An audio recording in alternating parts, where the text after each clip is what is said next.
ये परम सुख। जो नारी देवताओं को रोली यानी गंध चढ़ाती है, ऐसे उसके मांग का सिंदूर शाश्वत होता है, ऐसे उसे पति की आयु बढ़ती है, पति की उम्र बढ़ती है। लिखा है ना, ये मैं बोल रहा हूँ, गंधात पुण्याम न वाप्यते। 16 नंबर का श्लोक है, विद्येश्वरी का अध्याय नंबर 16। और श्लोक, गंध के चढ़ाने से पुण्य बढ़ता है और नैवेद्य अर्पण करने से आयुर् तप्तश्च नैवेद्यात्। पूजा पूरी नहीं मानी जाती जब तक भगवान का भोग न लगाया जाए। सुबह दुग्ध से लगाइए, मिश्री से लगा दीजिए, बतासे से लगा दीजिए, कोई मिष्ठान है उससे लगा दीजिए, फल से लगा दीजिए। दोपहर के समय में रसोई को साफ सुथरा करके लहसुन प्याज के भी बर्तन ना हो, दिन में एक बार अन्न का भोग भगवान को लगाएं, दोपहर में लगाएं। कोई घर में लहसुन प्याज भी खाते हैं, उनके बर्तन अलग कर दो, उनको अलग बना दो, लेकिन ठाकुर जी का भोग प्रत्येक घर में दोपहर के समय में, मध्याह्न के समय में लगना ही चाहिए। आपके यहाँ कभी 8 बजे लग जाता है, कभी 3 बजे लगता है भोग। भगवान के मध्याह्न का जो समय है लगभग 10:30 बजे से लेकर के 1:30 बजे तक का जो समय है, तो 3 घंटे का जो समय वो बहुत अच्छा है। इस समय में ठाकुर जी का आप भोग लगाइए, अन्न का भोग लगाइए। लहसुन प्याज वाले ना माने तो पहले ठाकुर जी को निकालो, फिर उसमें जो छौंका छूका लगाते रहे सो लगाते रहे। भगवान के लिए कटोरिया निकाल लो पहले। लेकिन यह है, दुर्भाग्य है कि जिस ईश्वर ने सब कुछ दिया है उन्हीं के लिए किसी के घर में भोग नहीं। लोग कहते खाते तो है ही नहीं, कि हमें बहुतों ने कहा कि खाते नहीं है। मैंने कहा कितना सस्ता भगवान है, नहीं खाता है तो भी नहीं तुमसे लगाया जाता। 2 फुल्का खाता होता तो शायद कोई न लगाता। देखे, वो हम समझ नहीं पाते वो खाता है। एक उदाहरण के तौर पर आप समझेंगे, समझिए, आपका ध्यान इधर हो। ये फूल, ये पुष्प, इसको मैंने अपनी नाक से लगाया, इसकी पूरी खुशबू मुझे मिल गई, पूरी सुगंधी मुझे इसकी मिल गई। इसको आप तराजू में तौल लीजिएगा, इसका वजन 1 रत्ती भी कम नहीं हुआ। आपकी थाली भगवान के सन्मुख जाती है, भगवान भाव की खुशबू ले लेते हैं। तुम्हारे रोटी चावल दाल फुल्का उतने के उतने बने रहते।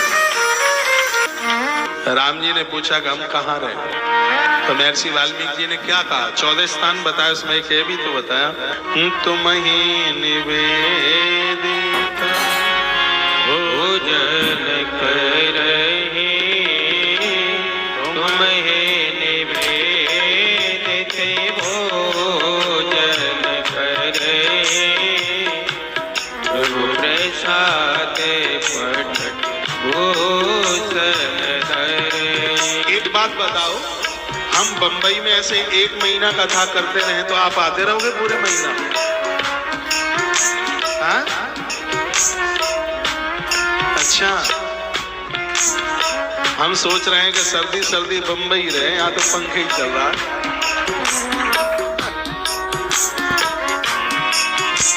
अरे यहाँ तो आनंद ही है बिल्कुल। चौपाई याद कर लीजिएगा, थाली भगवान के सामने रखो, घंटी हिलाओ, नेत्र बंद करो, तो वो शर्मीला है, शर्म जाता है, आंख बंद जरूर रखना और भोग लगाना।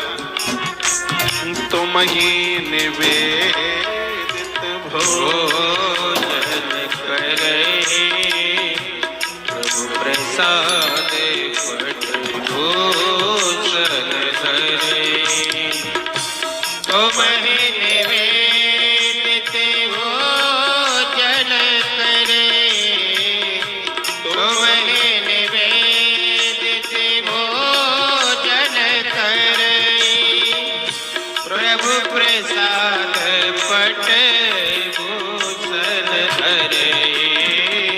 श्री राम जय राम जय जय राम, श्री राम जय राम जय जय राम, श्री राम जय राम जय जय राम, श्री राम जय राम जय जय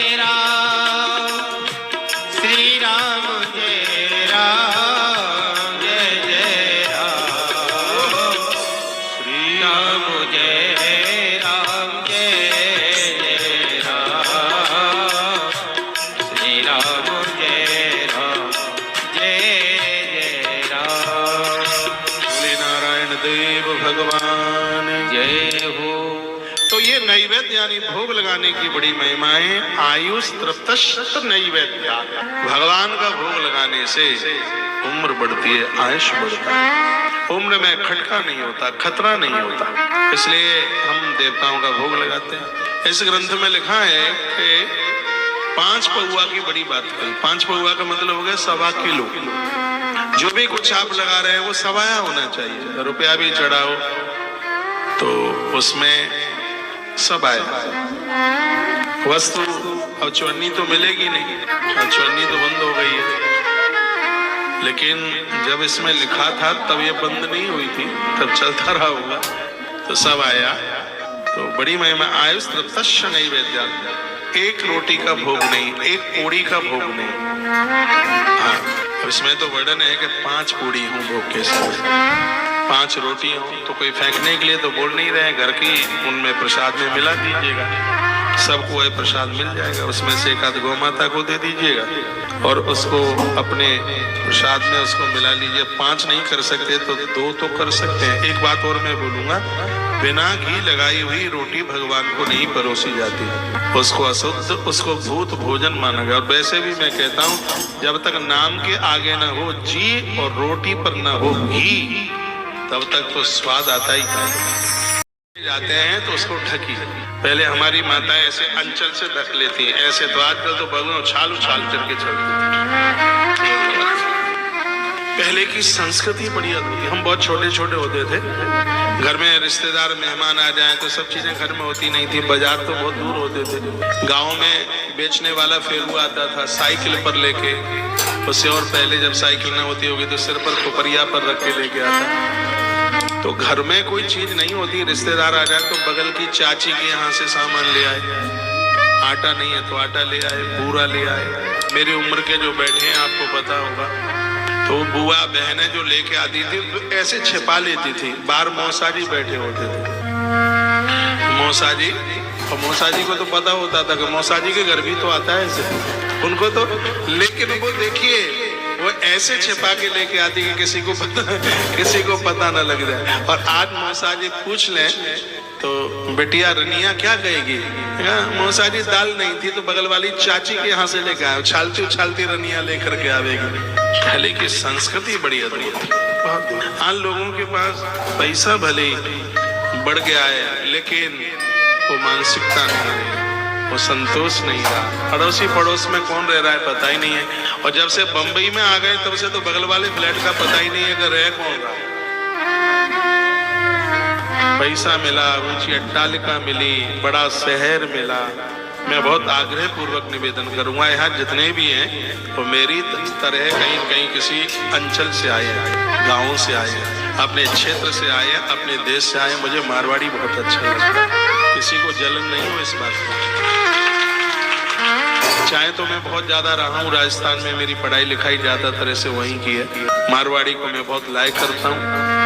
ये मुझे डोनेशन देते हैं इसलिए नहीं, मैंने इसलिए लाइक करता हूँ कि दुनिया में कहीं भी पहुंच जाए अपने देश को नहीं भूलते, अपनी भूमि को नहीं भूलते।